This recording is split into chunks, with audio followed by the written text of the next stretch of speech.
BFM Business. L'émission 100% placement. BFM Patrimoine. Cédric Decoeur.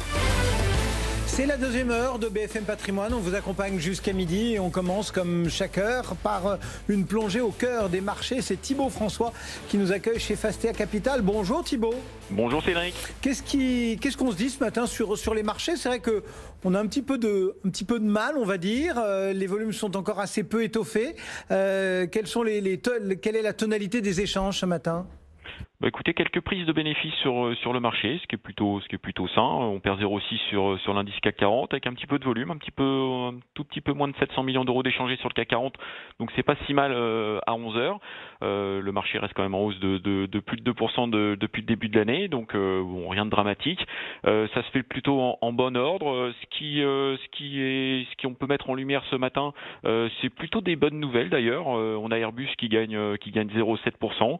Les livraisons finalement d'Airbus sur 2020 ont été supérieures aux attentes, donc ça c'est plutôt bien pour le free cash flow pour Airbus.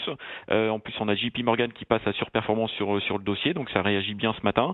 On a aussi Sanofi qui réalise une acquisition, la société de biopharmaceutique Kymab pour 1,1 milliard de dollars, donc c'est plutôt une bonne nouvelle. L'acquisition se fera via le cash disponible de Sanofi. Le titre réagit bien, il gagne 0,5% à 79 euros. Donc voilà pour les bonnes nouvelles du marché. Dans les secteurs qui sont un petit peu sous performance ce matin, on a le secteur automobile qui perd un peu plus de 2%. Renault et Peugeot perdent 2,35 et 2,50%.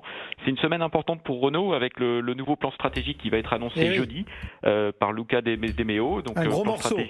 Oui, c'est un gros morceau.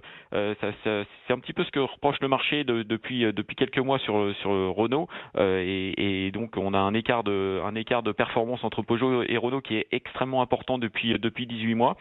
Renault, donc nouveau plan stratégique. On va avoir en fin de direction pour le groupe pour les prochaines années.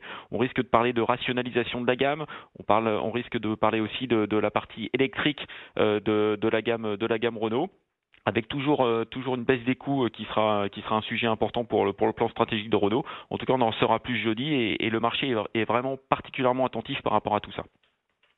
Voilà quelques idées à avoir en tête en ce début de semaine. Pour le moment, début de semaine dans le rouge, mais on va suivre avec attention l'évolution de l'indice. Merci beaucoup Thibaut François depuis Fastea Capital, le CAC qui laisse